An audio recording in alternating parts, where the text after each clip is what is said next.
मौजूद हैं साकिब भाई, आपका बहुत शुक्रिया। 2-3 चीज़ें मालूम करनी है। एक तो ये है कि इमरान खान के खिलाफ मुकदमा दर्ज कर लिया गया, लेकिन कोई अदालत वो मुकदमा लेने के लिए तैयार नहीं है। क्या वो सियासी जो जल्दबाजी में मुकदमा दर्ज किया गया था, या कोई और चाल थी, या कोई और प्रेशर है? वो तफसीलात आपसे लेनी है। दूसरा, आज़म सवाती जो कि सेनेटर हैं, एक ट्वीट की बुनियाद पर उनको जो है वो गिरफ्तार किया गया। दुनिया भर में उसमें उस ट्वीट का या एक इज़हार राय का जो एक मामला है, उस पे चर्चा है, लेकिन अब तक वो मामला भी सीधा नहीं हो पा रहा। आप इस्लामाबाद में कोर्ट रिपोर्टिंग करते हैं, बुनियादी क्या वजह है इन दोनों मुकदमात में? सबसे पहले तो इमरान खान का वाला बताइएगा कि मुकदमात में कौन-कौन सी दफात शामिल की गई थी, और अब तक वो अदालत ले क्यों नहीं रही मुकदमा? शाहिद भाई बहुत शुक्रिया आपका। इमरान खान के खिलाफ जो मुकदमा है, ये जो ममनुआ फंडिंग केस चल रहा है, केस यहाँ पे इलेक्शन कमीशन में, उसमें इलेक्शन कमीशन ने एक फैसला दिया था, शो कॉज नोटिस किया हुआ है और उस पर अभी जवाब आना है। तो बड़ा प्री मेच्योर जो है वो जो हुकूमत है उसने, जो मेरे ख्याल में प्री मेच्योर जो है वो मामला एफआईए को भेजा, और एफआईए के बाद इस पे एफआईआर हुई बाकायदा तौर पर। लाहौर में भी और इस्लामाबाद में भी एफआईआर हुई हुई है। अच्छा, इसमें मसला ये आ गया है, आपको कोई अदालत जो है वो उस केस को सुनने के लिए तैयार नहीं है। तो ये एक बड़ा मतलब हमारे सुनने और देखने वाले लोगों के लिए और हमारे लिए भी एक बड़ी अजीब सी सिचुएशन बन गई है कि एफआईए एक मुकदमा कर रही है, पर एफआईए कोर्ट ही कहती है, जो स्पेशल कोर्ट्स बनी हुई है, वो ये कहती है कि हमारी जो जुरिस्डिक्शन नहीं बनती, हमारा दायरा इख्तियार नहीं बनता, हम नहीं सुन सकते। अच्छा, वो मुकदमा जो है वो लेके गए बैंकिंग कोर्ट में, तो बैंकिंग कोर्ट ने कहा हमारा दायरा इख्तियार नहीं बनता, आप जाए जी किसी और फोरम पे। अच्छा, बड़ी एक अजीब सी सिचुएशन बन गई है। उसमें मामला ये हुआ है कि इमरान खान जो है वो उस मुकदमे में नामजद है, चेयरमैन पीटीआई, और उनके अलावा भी सैफुल्लाह न्याजी हैं, हामिद खान है वहां से जो लाहौर से, और दीगर इनके जो लोग फाइनेंस वगैरह देख रहे थे जो पीटीआई के, वो उसमें नामजद हैं।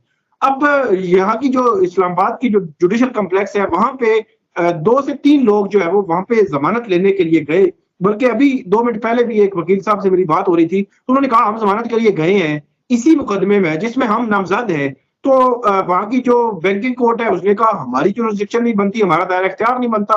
वहां पे एफआईए कोर्ट ने कहा हमारा दायरा इख्तियार नहीं बनता, और कोई कोर्ट जो है वो सुन नहीं सकती। तो ये एक बड़ी अजीब सी सिचुएशन बन गई है। फिर ये मुलजमान जो है वो जब उनका नॉमिनेटेड किसी एफआईआर में नाम आ जाता है, तो फिर उनके लिए जमानत करवाना जरूरी होता है। अगर वो जमानत नहीं करवाते तो उनको किसी वक्त भी जो इन्वेस्टिगेशन एजेंसी है वो गिरफ्तार कर सकती है। इसी जो दीगर लोग हैं और इमरान खान, वो उन्होंने इस्लामाबाद हाई कोर्ट से रुजू किया। अच्छा, इस्लामाबाद हाई कोर्ट से जो रुजू करना है वो ऐसा नहीं है कि अब इस्लामाबाद हाई कोर्ट डायरेक्ट वो केस सुनना शुरू कर देगी, वो सुन नहीं सकती। ये वो केस सुनना है ट्रायल कोर्ट में, कोई ट्रायल कोर्ट नहीं मिल रही कि जो केस सुनेगी। अच्छा, जो पीटीआई के 2-3 लोग वहां पे स्पेशल कोर्ट में गए, बैंकिंग कोर्ट, एफआई कोर्ट में, उन्होंने नहीं सुना। उसके बाद इमरान खान साहब जो है वो तकरीबन 3 रोज कबल उन्होंने इस्लामाबाद हाई कोर्ट से बेल बिफोर अरेस्ट जो है वो प्रोटेक्टेड बेल के करवाई उन्होंने। वो तो बेल बिफोर अरेस्ट के लिए आए थे, तो कोर्ट ने कहा कि हम प्रोटेक्टेड बेल आपको देते हैं, आप जाए वहां पे, हमको कहें कि ये सुने। अच्छा, वो वहां पे जब जाते हैं तो रजिस्ट्रार कहते हैं कि हमारे पास हमारा जो दायरा इख्तियार है वो हमारे सामने पड़ा हुआ है। उस दायरा इख्तियार के मुताबिक एफआईए ने जो मुकदमा बनाया है फॉरेन एक्सचेंज एक्ट का, वो हमारा दायरा इख्तियार नहीं बनता। अच्छा, अब तकरीबन 4 लोग इस्लामाबाद हाई कोर्ट से रुजू कर सके हैं। इस्लामाबाद हाई कोर्ट की 2 अदालतों में अलग अलग बेल मैटर्स जो है वो पेंडिंग है। अब कोर्ट जो है वो डिटरमिन उसने करना है कि ये केस जो है वो सुन भी कौन सुनेगा, कौन नहीं सुनेगा। अब क्योंकि मंगल तक टाइम चीफ जस्टिस अतर मिनल्ला जो है उन्होंने टाइम किया था इमरान खान साहब को कि आप जो है वो मुतलका कोर्ट से जाकर जमानत करवा लें, लेकिन जब वो अदालतें सुन ही नहीं रही, उनका जुरिस्डिक्शन नहीं है, तो फिर सुनेगा कौन? अब बज़ाहिर ऐसे लगता है कि इस्लामाबाद हाई कोर्ट में ये मामला आएगा। इस्लामाबाद हाई कोर्ट पहले तो जुरिस्डिक्शन तय करेगी कि सेशन जज सुनेगा, बैंकिंग कोर्ट सुनेगी, या एफआईए कोर्ट सुनेगी। अच्छा, वफाकी हुकूमत क्या कहती है? वफाकी हुकूमत कहती है जी एफआईए कोर्ट का ये मैटर है, एफआईए कोर्ट को सुनना चाहिए। अच्छा, जो जिनके खिलाफ मुकदमा है वो भी कहते हैं एफआईए कोर्ट सुने, एफआईए कोर्ट सुन नहीं रही। तो बड़ी एक अजीब सी सिचुएशन है। बताओ, कोर्ट रिपोर्टर जो है वो बड़ी पूरे सरार किस्म का जो है वो ये मुकदमा मुझे नजर आ रहा है कि जिस कोई कोर्ट ये तैयार रोज में इस्लामाबाद हाई कोर्ट हो सकता है ये दायरा इख्तियार का तयन कर दे कि कौन सी कोर्ट एफआईए का जो मुकदमा है फॉरेन एक्सचेंज एक्ट का इमरान खान और दीगर लोगों के खिलाफ, कौन सी कोर्ट सुनेगी, कौन सी ट्रायल सुनेगी। तो उसके बाद ये फर्दर इसमें जो है वो डेवलपमेंट होने का इम्कान है। लेकिन अभी तक जितने भी मुलजमान हैं वो सारे जो है वो एक फुटबॉल बने हुए हैं स्पेशल कोर्ट्स से वो हाई कोर्ट में आते हैं, हाई कोर्ट में भेजती है और स्पेशल कोर्ट वाला जेआर उठा के फिर हाई कोर्ट में भेज देता है। तो ये एक बड़ी तो ऐसा अजीब सी ऐसा सिचुएशन तो नहीं बनी है हुई है साकिब भाई, इसमें। ऐसा तो नहीं कि ये पहले, साकिब भाई ऐसा तो नहीं कि पहले इस नोयत का कभी जी पाकिस्तान जी में मुकदमा दर्ज ही नहीं हुआ, तो इसलिए ये है कि अदालतों को भी उनके तयन का या उनके हदूद का ना पता हो। असल में ज़ाहिर जो है वो कभी सुना नहीं है ऐसा कि बैंकिंग कोर्ट, एफआईए कोर्ट कहे कि ये हमारा तो मामला बनता ही नहीं है।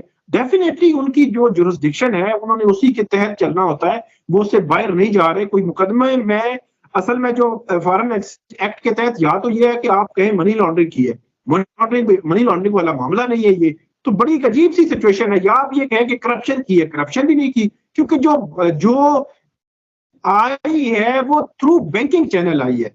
मतलब ये जी बैंकिंग के जरिए आई है। अब किस बंदे ने भेजी है, किस बंदे के पास आई है, कितनी आई है, ईच एंड एवरीथिंग रिकॉर्ड पे अवेलेबल है। मेरा ये ख्याल है कि ये वो पॉइंट पे अदालतें जो है वो एक मुल्जमान को और पूरी एफआईए को, मुकदमे को एक फुटबॉल बना हुआ है कि उस पे कोई एक जो है वो हाथ नहीं रख रहा किसने ये केस जो है वो सुनना है।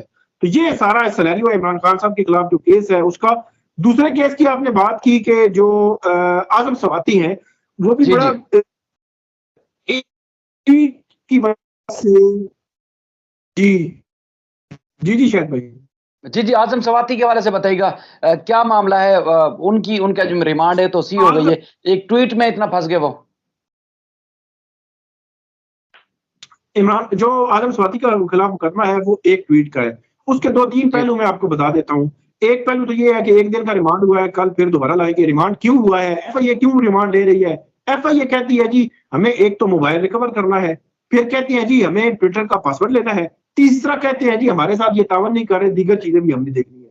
अच्छा, इसमें इंटरेस्टिंग ये भी हुआ है कि एक ट्वीट ने बच्चे देना शुरू कर दिए हैं। वो बच्चे किस तरह देना अच्छा शुरू किए हैं? आज जब स्पेशल प्रोसिक्यूटर थे रिजवान अब्बासी, वो आज पेश हुए हैं, तो उन्होंने कहा जी इनकी एक ट्वीट नहीं है, इनकी और भी ट्वीटें हैं। तो जज ने पूछा जी कौन सी ट्वीटें हैं? उन्होंने कहा ये माजी में भी करते रहे हैं। वो सारा कट्ठा छठा जो है, जो आजम जवाती साहब जो है उनका जो था ना ट्विटर वाला, वो उन्होंने पूरा एक रिकॉर्ड, एक ट्रांसक्रिप्ट, पूरा हार्ड जो है वो उसको कॉपी की शक्ल में वो लेके आए हैं और अदालत को आज पेश कर दिया उन्होंने।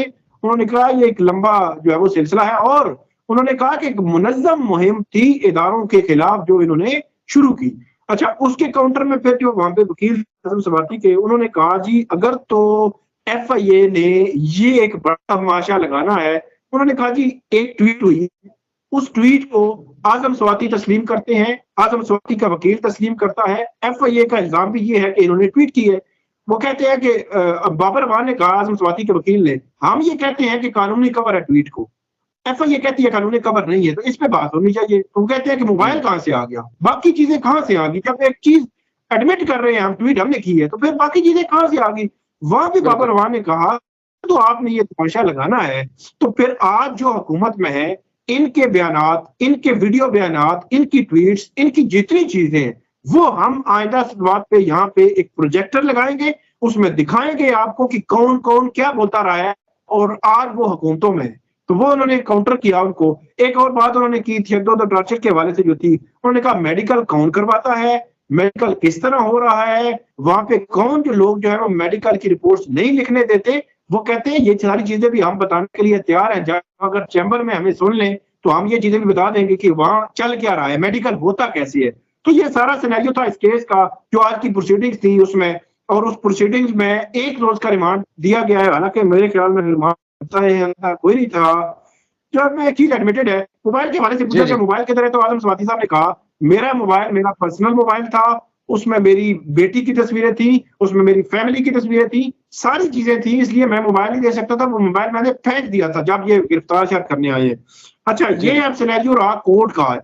अब एक और पॉइंट मैं देता हूं आपको कि ये जो मुकदमा है सस्टेन कर सकेगा या नहीं, मुकदमा बरकरार रह सकेगा या नहीं। तो शायद भाई बड़ा कैटेगोरिकली मैं आपको कहूंगा, एफआईए की अपनी ये जो है कार्रवाई है सारी। एक हफ्ता कबल एफआईए ने एक बड़े सीनियर सहाफी उनके खिलाफ मुकदमा वापस लिया। उस मुकदमे में जो पॉइंट था, जिस पॉइंट की वजह से वापस लिया गया, मतलब ये है कि मैं अगर आप पे इल्जाम लगाऊं तो एफआईए के पास जो है वो आप कंप्लेनेंट बन के जाएंगे मेरे खिलाफ, तब एफआईए कार्रवाई कर सकती है। FIA किसी थर्ड पर्सन के जरिए कार्रवाई नहीं कर सकती। इसी बुनियाद पर हाई कोर्ट में FIA ने एक मुकदमा जो वापस लिया और उसी जो है वो जुरिस्डिक्शन में एक नया मुकदमा अपने एक FIA के एहलकार की जो मुद्दईयत में और कंप्लेनेंट बना के एक दर्ज कर लिया है। हाई कोर्ट में ये मामला जब जाएगा तो ये बरकरार नहीं रह सकेगा और FIA इसको डिफेंड भी नहीं कर सकती। इतने मुकदमात वहां पे आए, हाई कोर्ट की ऑब्जर्वेशंस मौजूद हैं, हाई कोर्ट के ऑर्डर मौजूद हैं, SOPs FIA के बने हुए हैं, सारे मौजूद हैं, लेकिन FIA ने सबको वायलेट किया है। ये मुकदमा दर्ज किया है सेक्शन 20 के तहत। इस्लामाबाद हाई कोर्ट डिक्लेयर कर चुकी है कि जब तक नेचुरल पर्सन नहीं होगा तब तक जो है वो इसमें आप कार्रवाई नहीं कर सकते। कि जिसके खिलाफ बात हुई है वो जी तो जिसके खिलाफ बात हुई है जब तक के वो उसमें कंप्लेनेंट नहीं होगा, शिकायत उसकी नहीं होगी, तब तक FIA का दायरा इख्तियार नहीं है। जितना बड़ा मामला हो जाए FIA को उन्होंने कहा है कि आपका दायरा इख्तियार नहीं बनता। तो ये मामला है आज जो वहां पे हुआ है और आगे जो होने जा रहा है। आखिरी सवाल ये है कि एक सेनेटर हैं जो PTI के, उनकी एक वीडियो वायरल थी जिसमें वो कहते हैं कि आजम सवाती का पैगाम है कि अगर मुझे ये इससे बेहतर था कि मुझे गोली मार रहे थे, यानी कि इस किस्म का हशर किया है। क्या बरहना किया गया है? क्या ऐसी चीजें हैं जो कि अदालत को भी बताई गई? उसके ऊपर क्या मौक़िफ़ था प्रोसिक्यूशन का और जो ये मुल्ज़िम है इनकी साइड का? असल में आज टार्चर पे ज्यादा बात नहीं हुई, एक ही बात हुई। उन्होंने कहा चैम्बर में हम बता देते हैं, लेकिन उन्होंने अदालत ने उस पर तवज्जो नहीं दी। लेकिन पिछली समात पे ये बात हुई थी जहाँ पे जो आजम सवाती है उन्होंने कहा था कि आप ये करें कि मुझे जब उठाया गया, मुझे एक जगह पे लेके गए, वहां पे कपड़े उतारे गए, फिर उन्होंने कहा वीडियो भी बनाई गई और बड़ी अजीब सी सिचुएशन है। तो ये सारी बातें उन्होंने पहले रिकॉर्ड पे कर चुके हैं और उस वक्त भी उन्होंने वीडियो बयान में भी ये कहा था, जब बात की थी मीडिया से, उस वक्त भी उन्होंने ये बात की थी कि कपड़े जो है उतारे जा रहे हैं। फिर उन्होंने जो बात की कि मुझे गोली मार दी जाए, वो उसी तनाजर में थी कि वो इतनी तज़हीक अमेज जो है वो सारा मामला हुआ और उसके बाद जो है वो बात यहाँ तक पहुंची है। आज की जो प्रोसीडिंग थी उसमें उन्होंने कैटेगोरिकली कहा कि हमें आप चैम्बर में सुने, बुलाएं, देखें कि कहाँ कहाँ क्या क्या तशद्दुद हुआ है। लेकिन जज साहब ने वो नहीं देखा और जज साहब ने एक रोजा जो हाफिजी का रिमांड दे दिया। चलें साकिब, आपका बहुत शुक्रिया। वैसे यही है कि जिसके ऊपर जो इल्ज़ाम है कानून के मुताबिक उसके खिलाफ कार्रवाई होनी चाहिए। इस तरह बरहना करना, तज़हीक करना, मेरा नहीं ख्याल कि आप उसका कोई भी उसकी जस्टिफिकेशन हो सकती है। आपका बहुत शुक्रिया, अपना ख्याल रखिएगा। अल्लाह हाफ़िज़।